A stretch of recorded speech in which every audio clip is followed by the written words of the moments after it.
Hello guys, विद्यार्थी classes में एक बार फिर से आपका स्वागत है। हम अपने वादे के अनुसार एक बार फिर से आ गए हैं नए टाइप्स के न्यूमेरिकल्स के लिए, जो खास करके आईएससी बोर्ड और सीबीएसई में कई बार आता है। जैक को तो कोई बात नहीं, ऑब्जेक्टिव है, उसमें भी आ सकता है।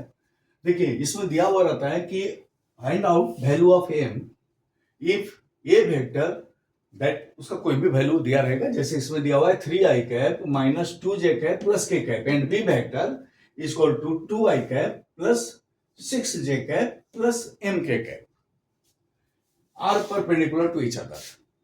तो हम लोग इसके पहले देखे हैं कि डॉट प्रोडक्ट का अगर दो वेक्टर, मान लीजिए कि दो वेक्टर है, a vector dot B vector, ये है, तो इसका वैल्यू क्या हो जाएगा? ए वेक्टर का मॉड बी वेक्टर का mod cos 90 perpendicular to each other, that is 0। यानी कि अगर कोई वेक्टर एक दूसरे के परपेंडिकुलर है तो उसका डॉट प्रोडक्ट 0 होगा। क्लियर सी बात है। तो इसका मतलब है, यहां भी आपसे सवाल यही कुछ बोलता है कि ए और बी दोनों एक दूसरे के परपेंडिकुलर है। देखिए यहां परपेंडिकुलर है, इसका मतलब क्या है कि A vector dot B vector equal to 0 आना चाहिए। और अगर हम लोग बात करें ए वेक्टर का, तो इसका वैल्यू है, देखिए 3i cap minus 2j cap plus k cap, और बी वेक्टर का है इसका वैल्यू दिया हुआ है 2i cap plus 6j cap plus mk cap. ये m एक कोई नंबर है जो यहां हम मिस कर रहे हैं और उसका वैल्यू निकालना है। तो सीधी बात है, हम लोग अब शॉर्ट मेथड्स यूज करते हैं।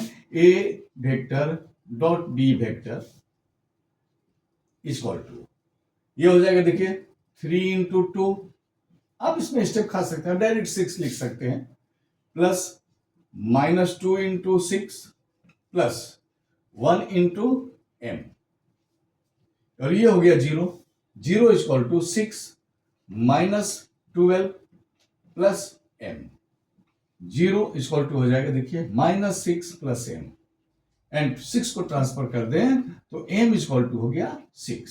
देखिए m इक्वल टू 6 आ गया।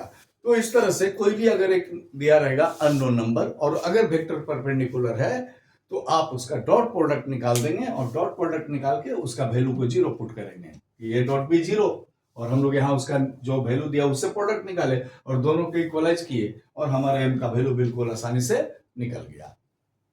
तो चैनल को लाइक कीजिए, सपोर्ट कीजिए। Thank you.